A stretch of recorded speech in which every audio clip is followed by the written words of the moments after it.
In the Imperial War Museum, it's where they have the exhibition on the Holocaust, where you go in and you go right through and they have different things from the different concentration camps, and they have a model of Auschwitz and what it was like. And the young people found that one very interesting because they said it actually helped put the Holocaust into perspective, that it just wasn't Hitler, that there were so many other people involved, and the choices they had made and how it actually worked out on the ground. Because it's such a sensitive area, we weren't allowed to take any footage, and it really did have a big effect on the young people in there, how they saw things and how they actually saw that people were treated. We've seen a lot of photographs of the concentration camps and little displays of people's valuables and sort of figures of how many Jews were killed, and it's shocking to think how many were killed, and even disabled people were murdered, 170,000 disabled people. It's unbelievable how many people was killed and for no good reasons, really. It's just unbelievable.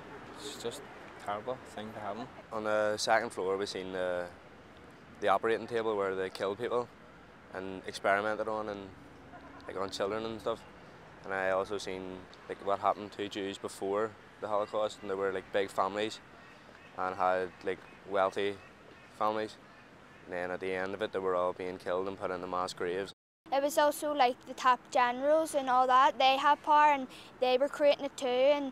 And German people themselves too, they were causing a bit of it because they had power and they were getting things from Hitler and they were believing them in. So it was all up to Hitler and somehow, but it was down to other people too, I think.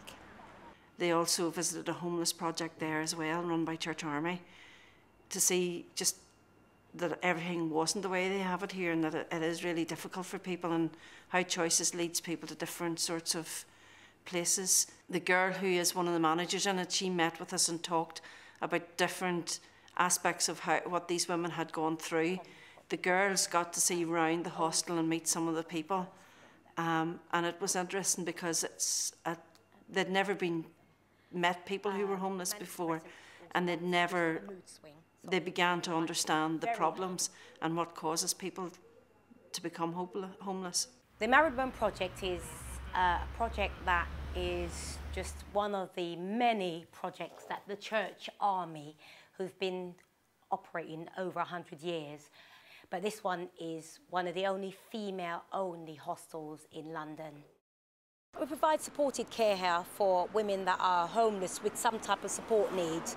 The support that we will often be looking for is if it's domestic violence, sex trafficking, if women are on drugs. So we support them to get back into society and just kind of live really effectively and sustain their tenancies. That's one of the main things we do here. It's really empowerment. On the first floor we have a unit that's got 14 women with diagnosed mental health problems, so it's operated completely different from the rest of the hostel. A lot of the women that come through there would have suffered from schizophrenia, and what will happen with schizophrenia is they will hear voices, hallucinations, they'll see things. Voices could be negative, it could be positive, it can tell them to do all sorts of things. It's normally organic, but it can be induced by drugs. And some women in here will have what we call a dual diagnosis, and they'll have a total and utter breakdown, and they'll just lose all sense of reality. And that's what the common problem is here. We came here today, I didn't really know much about it, and heard it was for homeless people, homeless women around the city of Westminster in London. And the guard, Carl, came up and talked to us a bit about it and what they'd done, and it really got our eyes open. Didn't realise how bad trafficking and stuff was in London. I've seen a few hostels around the South Belfast area, and personally, looking at them and being inside a few of them, I'd rather be in the streets.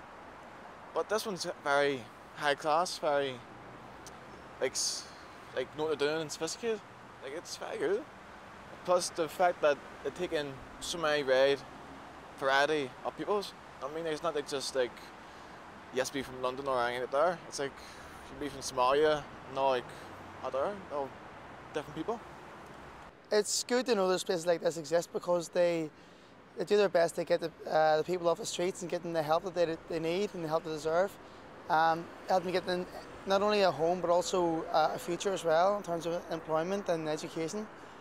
I suppose situations which he spoke about that struck me was things of the human trafficking, coming from severe abuse backgrounds, even the likes of the debt and the social economical climate we're in today. I suppose it's allowing young people to think of situations that they mightn't have before about why people find themselves in situations where the young women behind us may face. They were really interested. I think they were probably shocked at a few things that were that actually do go with homelessness. I think there's obviously a lot of misconceptions, and I think that I was able to talk to them about those misconceptions. To them, I think they embraced it. I think that they were more open to homelessness, not just as people that are on the streets and it's their faults. And I think that they realised today, the children, I think what they got today was that it's not about people that are lazy or anything. Those misconceptions were really stamped out today. It's just about people that were unfortunate in life, and I think they picked up that it can be anyone that can be actually homeless. By the questions they actually asked, I gathered that they were interested to find that out as well.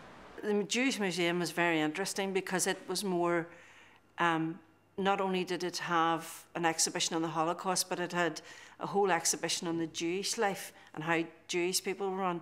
And again, I suppose the special part about the museum was getting to meet Rudy and spending 2 hours with this person who was so open and honest about his experiences.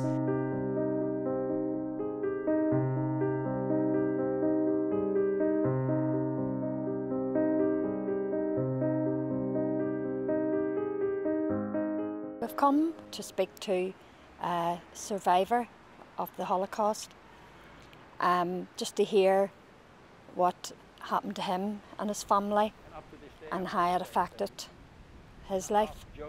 I think it's going to be a very moving account of just how they survived the brutality of what they were put through.